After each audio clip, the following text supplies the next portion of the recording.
Good evening and welcome. This is Grant Cameron and you're listening to the Cameron Files. As always, thank you for taking some of your valuable time to listen. Fasten your seatbelts for takeoff. We're about to go very, very fast. Tonight I'm going to present part 2 of my interview with Steve Boucher. Fascinating interview where we talk about the discovery of the hitchhiker, downloads, music, and the incredible story of how an entire audience was abducted at Brock University. You were telling me about the recorder. He puts it on his belt. Can you go from there? You're on the ship, and you present him with the recorder. Yeah.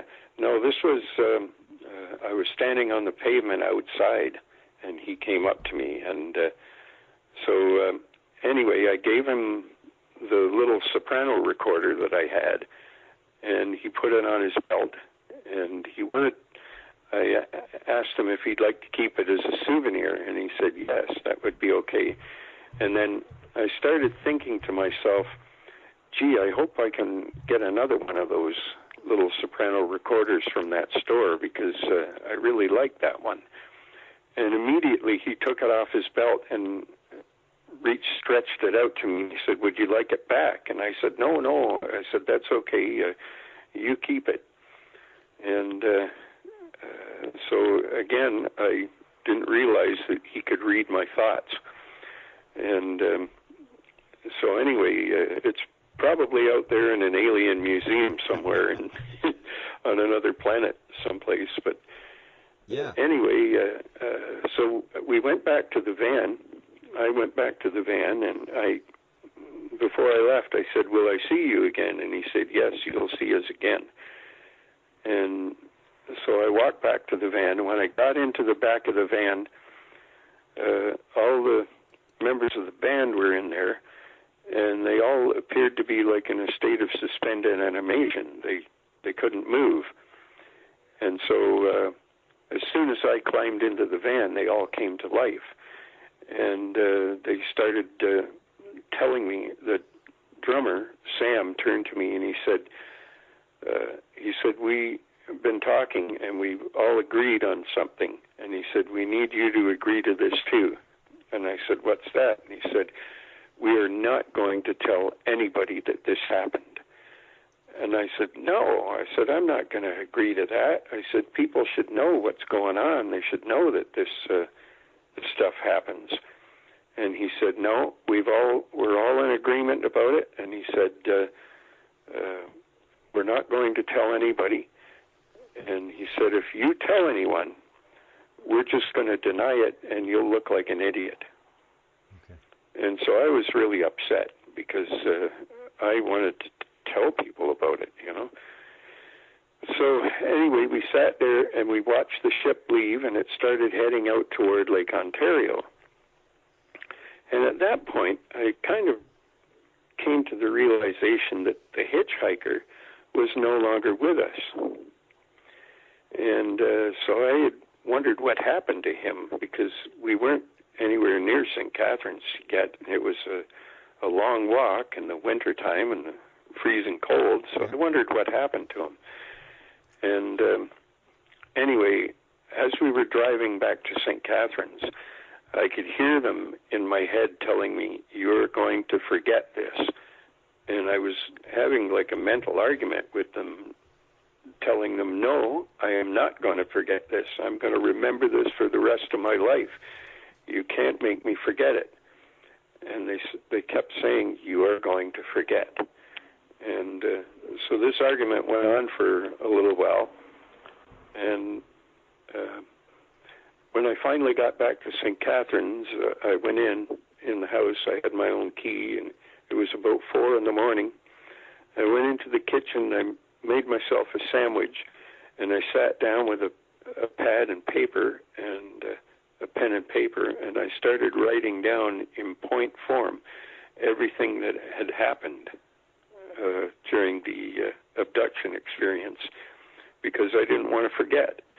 And I took that paper and I put it in the top drawer of my dresser, and I went to bed. Okay.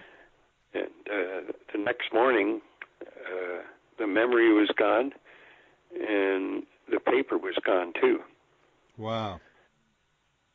And so anyway, a new part has come up. That okay, yeah, this deals with the guy, the long-haired guy, right? So how did that all work out? You got contacted? Yeah. Yeah, he had seen my video, the one that has over 1.6 million views now. Okay, yeah. And he said that he was watching it. He contacted me on Facebook. And he said he was watching it, and when I mentioned the part about the being tripping over the drum stand and knocking the drum out the back door, he said that's when I stood up, because he said I realized then that I was the hitchhiker that you guys had given a ride to. Okay. And it was him that told me the parts that I couldn't remember, that I hadn't remembered yet. Such as? And I hadn't mentioned them in any of my other videos or anything, but he remembered. He told me, he says, I was interested in Anne Marie, and I was trying to pick her up. And he mentioned some parts of the conversation that, and as he was mentioning this, I was remembering it. And I said, yeah, I remember that. And then I knew beyond the shadow of a doubt that he was the guy. He was the hitchhiker that we picked up. Wow. And so anyway, I actually tried to get him to agree to come on Skype with me tonight. I was hoping I could get him to come on and kind of confirm my story, you know. But he wouldn't. So he's still off the record then? Agreed. He's still off the record then? Yeah. And I said, you know, you can disguise your face, like wear a hoodie or something like that, so nobody sees that it's you. Yeah. And but he turned me down, and he said that he was concerned because when he disappeared, he said the beings took him home. Wow. And they dropped him off near his house. And apparently some people in the neighborhood had seen that UFO around, and people were starting to talk about it. And he said that the government sent two guys to his house in a black Cadillac, and they showed up, and they were dressed in suits and big muscular guys, and they threatened both him and his dad, and told them both not to speak about UFOs, not to say anything about UFOs, don't talk about it, just forget that anything ever happened. This is back in 72? Yeah. Wow.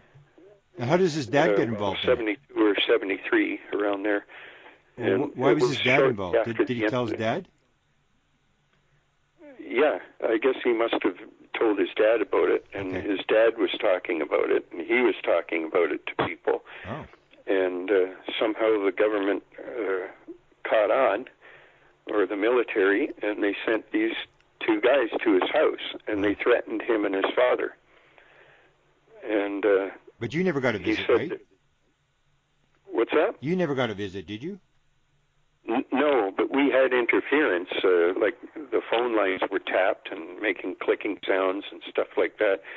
And one of the members of Q-Forn, his girlfriend, got a call from a very mechanical-sounding voice that asked her, is the male of the house in? Not, is the man of the house in? Is the male of the house in? Wow. And she said, no, he's out right now. And then the voice told her, and he said, you and they must stop what you're doing immediately. And as soon as he said that in this mechanical sounding voice, the door opened and her boyfriend came in. That, you know, that was Harry Tokar's. Oh, yeah.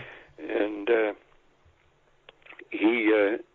she was standing there with the phone in her hand, just looking at it with this look on her face, and her mouth was hanging open like she couldn't believe what had just happened. Wow.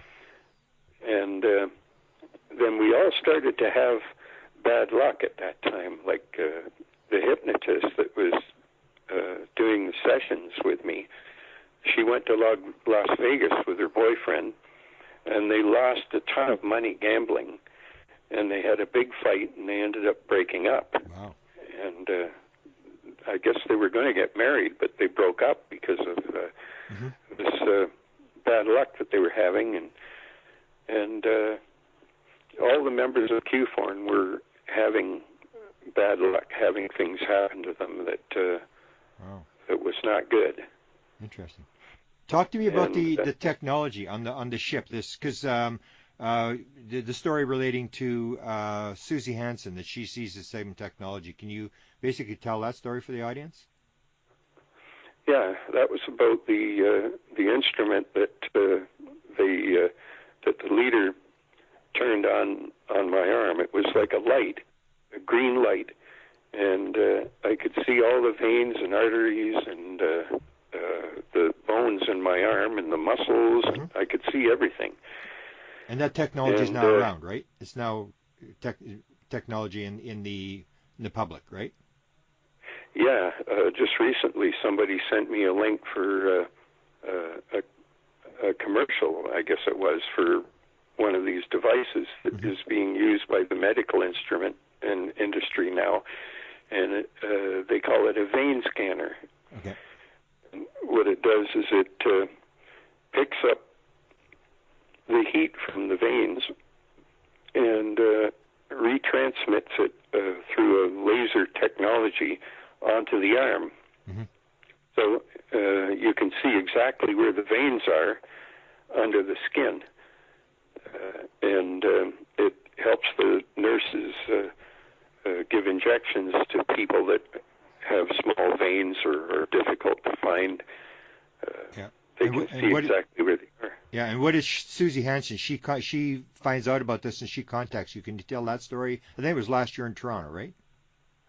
Yeah, well, actually, I sent you the link to the that advertisement, and I also sent it to her, and she contacted me and thanked me for sending it to her. But she heard me speak a couple of years ago at the Alien Cosmic Expo in Toronto, and when I was describing this object, she came up on the stage, and it was her turn to speak after.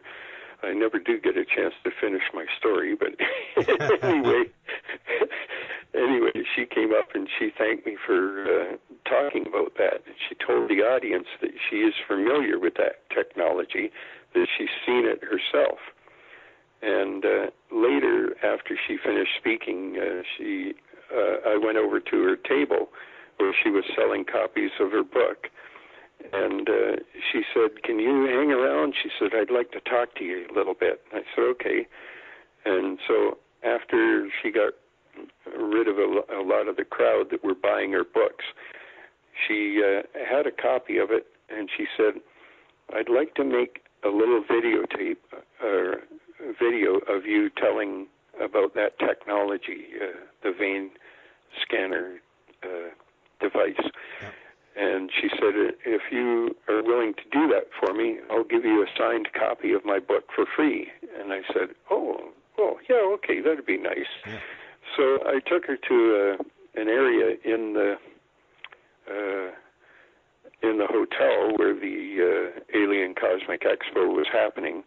That it was sort of in a side room, kind of, that had windows that you could see outside, and it was like a little lounge area with chairs and couches set up. And so we went there, and she made her little video of me on her cell phone talking about it. And I understand that she's been using that video in some of her lectures when she goes out to different places and talks about her experiences. Yeah. She shows that little video clip of me talking about it and describes that technology that she's also seen. Yeah, and I think she did show it in the big lecture she did at UFO Congress and then reported that she had been threatened in the hallway to stop talking about technology. So it almost goes back to what you had said. It seemed like they don't care if you tell the story about being in the ship, but once you start getting into the technology and that sort of stuff, then they don't like that kind of talk. No, they still have. They still want to preserve the secrecy of stuff like that. Yeah. Yeah. So can we get? Let's go to the story now. The story from Brock University, where you have this second sort of very dramatic experience with these beings. Okay. That was the same band that I was in, and it was later on,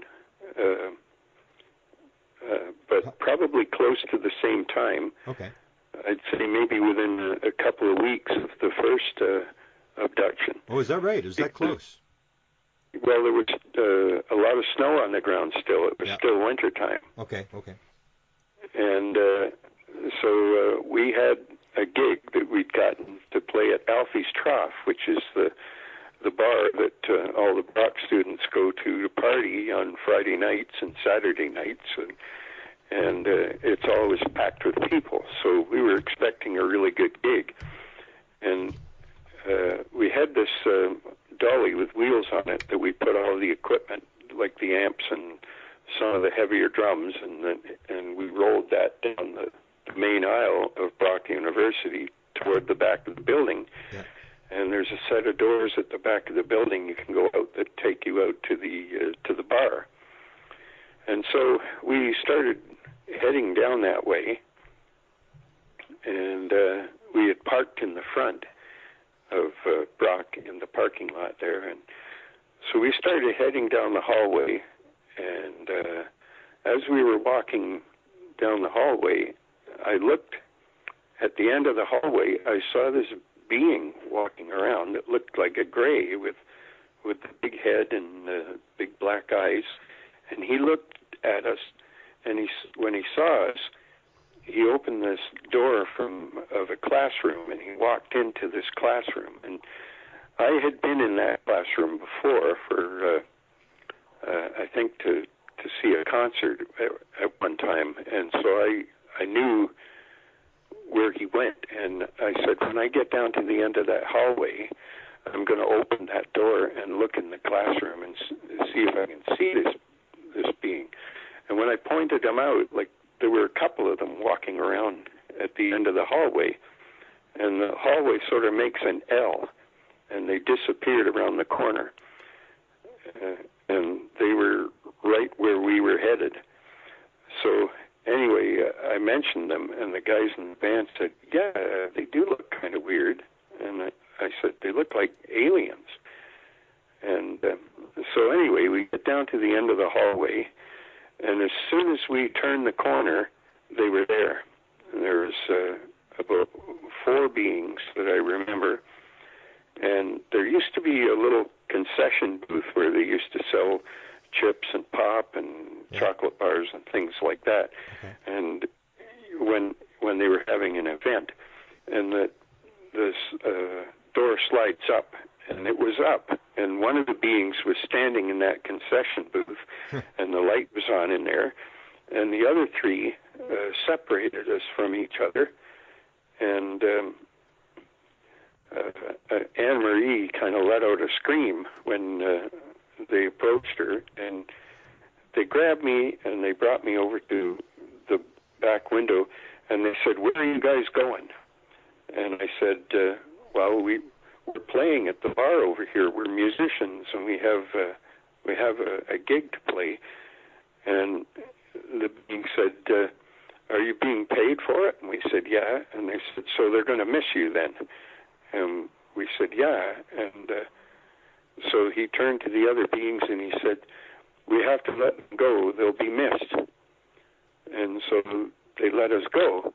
And we all kind of assembled again at the door. And just before we went out the door, the being looked at me and he looked at all of us and he said, you're going to forget this. You won't remember anything about this happening.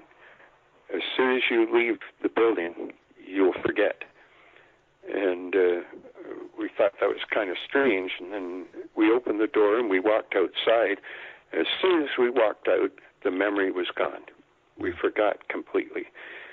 And we walked over to the bar with the dolly and all the equipment, and went up the stairs, and we banged on the door. And while we were waiting for them to open the door, I just happened to glance over the railing, and I saw one of the beings heading down toward the road that goes behind Brock University. And I said, "Hey, look at that." And Anne-Marie looked, and she says, "Oh, yeah." And I said, "Some kind of an alien or something." And then it was like we just immediately forgot it. We turned around, and we'd forgotten it again. And then the door opened, and I guess the staff let us in, and there was a stage area where we were going to play, and we went in and we started setting up all our equipment and everything, and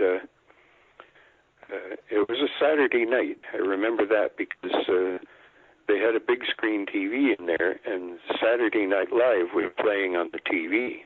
Mm-hmm. And it was Bob and Doug McKenzie, the McKenzie brothers, you know. Okay, yeah.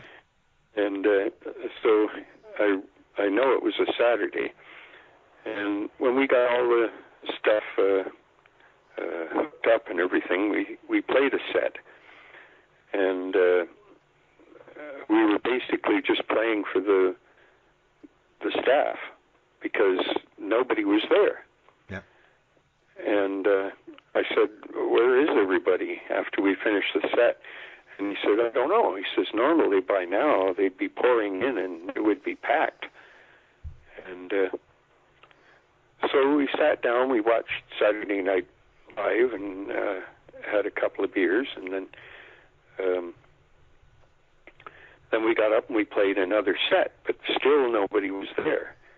And this was getting fairly late, and we said to the bartender, like, "Where is everybody? I thought this place was like a busy place." And he says, "Well, normally," he says, "on a Saturday night, it's jam-packed." He says, you know, he says, "I have no idea where everybody is." He says, "This is really strange." He said, "Did you guys do something at your last gig that would scare them away or something?" And we said, "No." And he said, "Well, I don't understand why there's nobody here." He said, "This is one of the busiest nights of the week."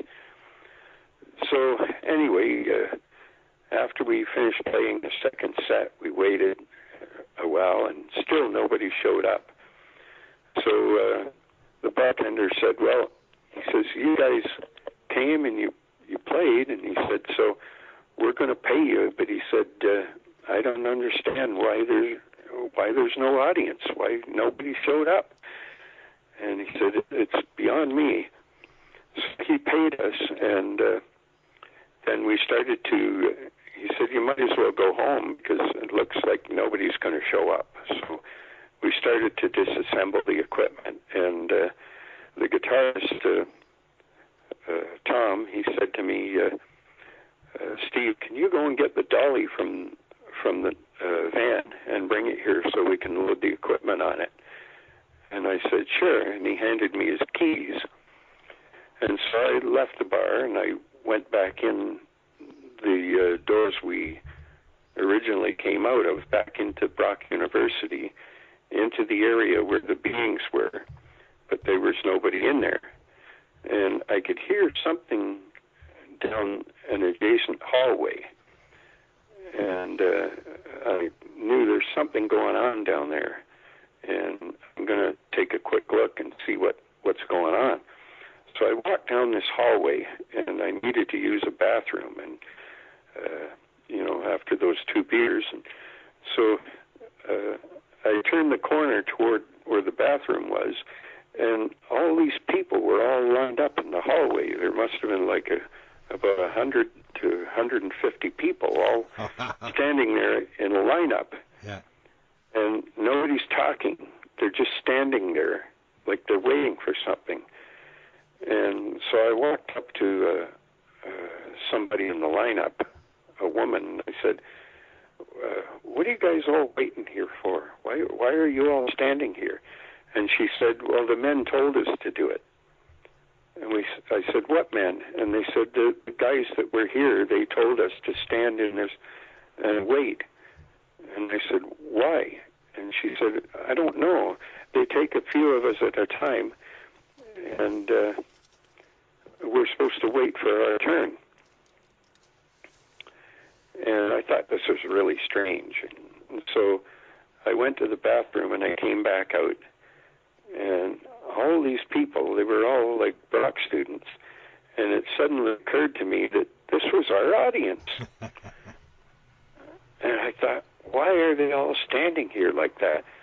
And at that point, one of the beings came in through the back door, and he saw me out of the lineup standing next to the lineup talking.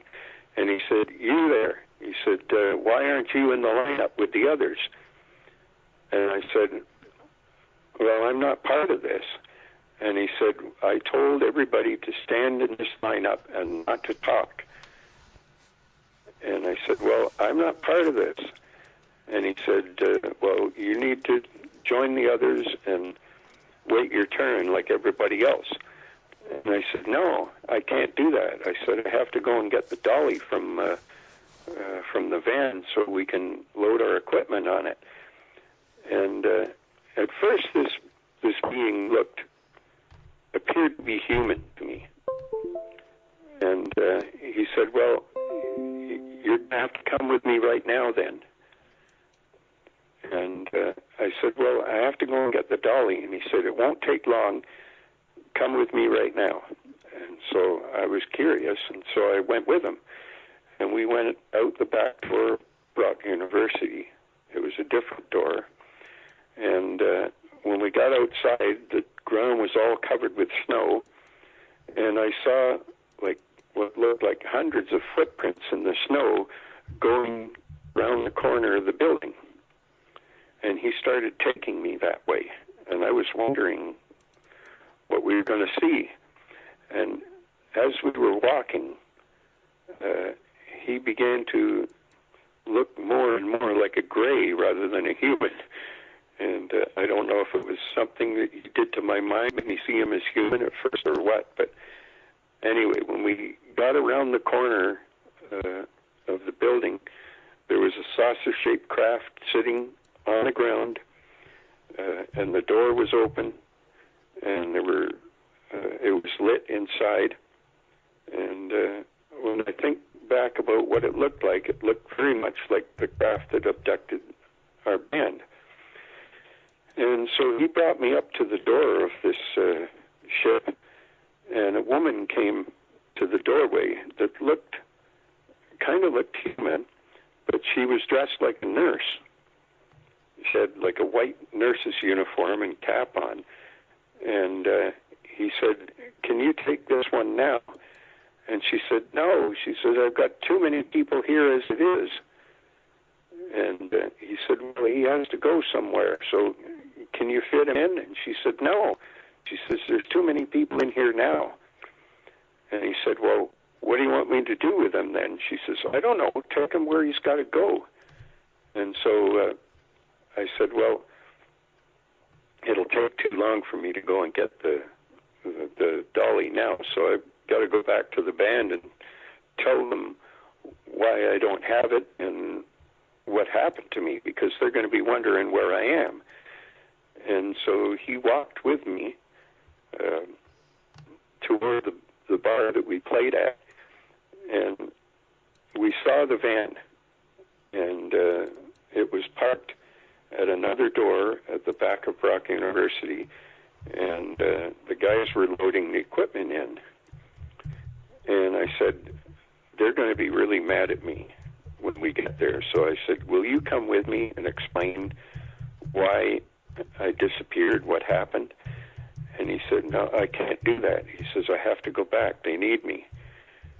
And I said, well, I'm going to be in trouble with them. I said, can you at least come and stand there so I can point to you, and then maybe they'll understand? And he said, well, yes, he said, I can do that. And so he went and he stood over by the fence where there was this tree. And as I was walking over to the van, I looked back and I could see him standing there. And when I got to the van, the guys all looked at me and they said, they used to call me Boucher. That was my nickname. They said, Boucher, where the hell were you?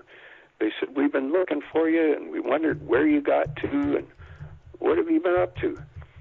And I said, well, I was with that guy over there. And when I turned around to point to him, I could see him fading away.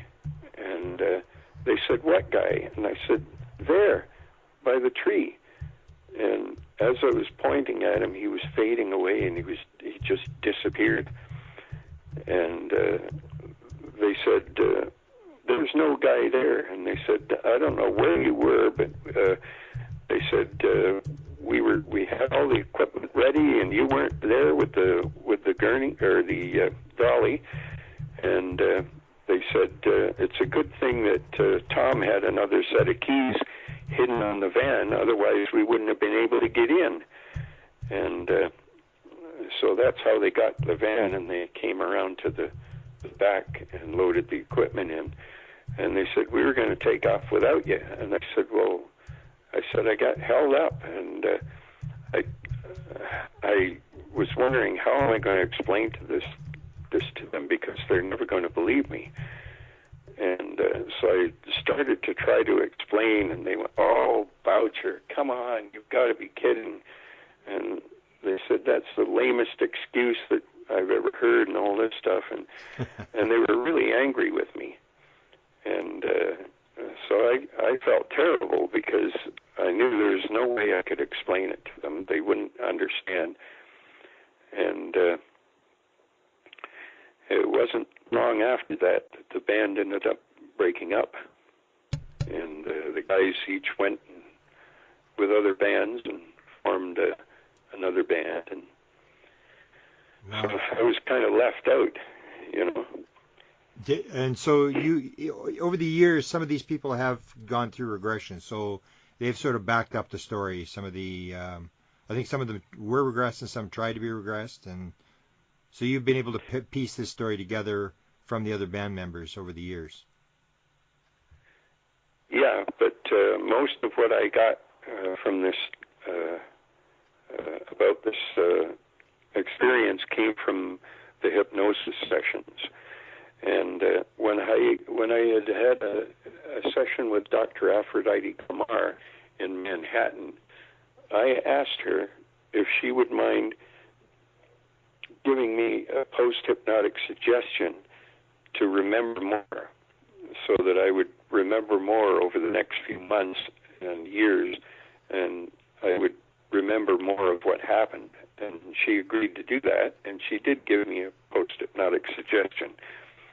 And after I left Manhattan, I started remembering things, and they were coming back, all these incidents that I had from when I was a kid and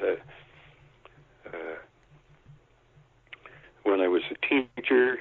And so anyway, that's how most of the memories came back. But they tried, Q-Forn tried to get they interviewed all the members of the band, and the drummer, he was the obstinate one. He was the guy that told us all that we're going to forget this, we're not going to talk about it, and we're not telling anybody. So he was very obstinate. He didn't want us to talk about it or bring it up. He didn't want anything to do with any hypnosis sessions. And but the guitarist and his wife, Anne-Marie, agreed to do a hypnosis session. And so they, Q-Forn took them to the hypnotist in Toronto, and she was trying to put the guitarist under hypnosis, and he was resisting. And as she was trying to induce him into hypnosis, he kept resisting. And but Anne-Marie went to the session with him, and one of the guys from Buforn felt that maybe Anne-Marie had gotten under hypnosis a little bit herself. So, because she remembered some parts of it. She remembered the alien head going by the window of the van. And so she corroborated a bit of my story. And they also took my dad to Toronto, and he went under hypnosis as well. And he verified everything that happened in the incident that I had with him. There was only one thing that he didn't remember, and that was that the beings came back a second time to give him back his glasses. He didn't remember that part, but everything up to that point he remembered. And was that the only experience your father had that he recalls? Like, was he a lifer, or did he have some sort of other encounters, or was that the only one? That's the only one that he seemed to remember, because I asked him about it, and he said, yeah. He said, that did happen. He said, I thought that was a dream. And we both kind of got goosebumps when we were talking about it, because we realized that it wasn't a dream, that it was real, that we did have this experience. And I talked about that on one of my other videos, but one question that a lot of people have asked me is, did your father ever tell you what happened when he went on the ship? And yeah, and so he did tell me about that. And what they did to him is they showed him all kinds of mental images of machinery and inventions.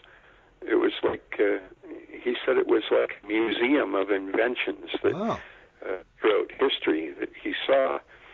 And my father was a millwright by trade, so he worked with machinery quite a bit. And later on, he was inventing things, and he invented. Well, actually, I helped him because I kind of had the same ability, and I think his ability to invent things was augmented by his experiences with the beings on the ship that showed him these things. And so my dad and I co-invented two inventions. One is a container to make homemade wine in. It was like a flexible bag. Okay. And the other one was an internal combustion engine that was kind of like a rotary engine, similar but not the same as the Wankel. And I wrote up the patent application for both of those inventions, and we got them. Wow. We got the patent. So after he passed away, I kind of lost interest in those projects, and they didn't really go anywhere. But it did give me a great opportunity to bond with my dad. Wow, because you know that a lot of experiencers are sort of given, I think it's 42% claim they've got mathematical, technical, or scientific material in their head that they didn't learn in school. Were the inventions your father's seeing, were they past inventions, future inventions, or can you give more description of what he was talking about? He didn't really say what they were, but he said it was like a museum of technology, and he was seeing images of different inventions throughout history, from the past all the way up into the future. And so I think it was what inspired him to be an inventor in his spare time. And when I connected with him on that, I looked over some of his inventions, and particularly the internal combustion engine had two drive shafts. Wow. And I took that and I basically folded the engine in half so it only had one drive shaft, and they were joined together. And so I came up with, using his concept, I came up with a different engine that worked on the same principles. It was a single shaft engine instead of a double shaft engine. And when I showed him the drawings I'd done and explained it to him, he said, yeah, he says, that'll work much better. And it had less parts. I think there was only like 5 moving parts to the thing, you know. And so I wrote up the patent application for it and sent it in. It took about 3 years to get it. They kept writing back to me, telling me that it was similar to this other invention and things like that. And I'd tell them, well, I'd write back and I'd say, no, it's not like that one. It's different because of this and this. And I'd explain to them why it's different. And then the last hurdle was when they sent me a letter saying that I had claimed, my claims were too broad. I was claiming too much. Oh. And they said they changed a couple of words in it. They said if you change these words, then you can, it'll go through, but you can't have it the way it is. And it was basically something like and or. Wow. And changing words like that to or instead of and because of it claiming too much. And so we got the patent after 3 years. And you're a multimillionaire now. No, I wish. Yeah. I did, however, get a call from a guy in Idaho, in the States, that was interested in the motor. Oh, wow. He apparently was a philanthropist that invested in engines, and he was also interested in racing cars, and so he was thinking of using it in one of his race cars because it had less parts and less things to go wrong, and he said, could I come and take a look at the prototype? And I said, well, I'm sorry, but it only exists in theory. We don't have a prototype yet. And he said, oh. And he said, well, I really need to see it working. And he said, is there some way you can get a prototype? And I said, well, it would probably cost about 20 or 30 grand to have one made. And we haven't got that kind of money. And so he said, I'm looking at another engine as well that someone else has invented, but he said, I liked yours better. So he said, if you can get a prototype of it, then let me know, and then we can talk. And so it never went any further than that. But if I had a prototype made, I'm sure he would have made me some kind of an offer for it to buy the patent. Wow, interesting. And what do you think your mission is? Like you mentioned that you'd been given a mission. Do you have any idea how that fits into your life, or has it come to fruition? Well, I didn't know for many years what that mission is, but I think I'm actually doing it right now by doing these interviews. And, okay. I suspect that it was to bring disclosure to the public and let them know what happened to me, and hopefully that would bring other people inspired to come forward as well, which it has. Every day I get friend requests from people wanting to tell me their story and sending me emails, and I've listened to a lot of different stories from people about things they've seen and things they experienced, and other members of their family saw it as well. And a couple of weeks ago I went to Niagara Falls to meet with an experiencer there, and he took me to the site where he had a major sighting of a craft over a park near where he lived when he was 10 years old. And he showed me where it came in, and the way he described it, it was maybe about 100 feet or so in diameter. Wow. And he was with a friend at the time, and unfortunately his friend passed away from cancer not too long ago, so he's the only one that can verify the story. But it was an interesting story, and the way he described it. Wow. You know. Interesting. And you're still working on the book? Well, I'm still collecting information. I keep getting more and more information, and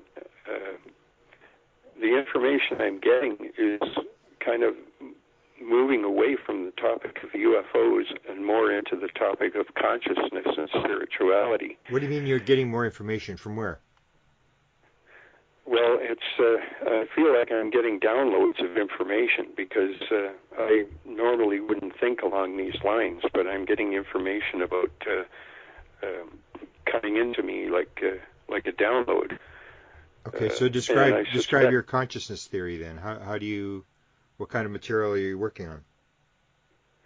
Well, the last time we had that rabbit hole meeting that you did, and I participated, and someone mentioned the book Biocentrism to me. Oh, okay. And so I bought a copy of that, and I read it, and I enjoyed it so much, I bought the sequel, which is Beyond Biocentrism, and I read that, and now I'm reading David Bohm's book, Wholeness in the Implicate Order. Wow, yeah.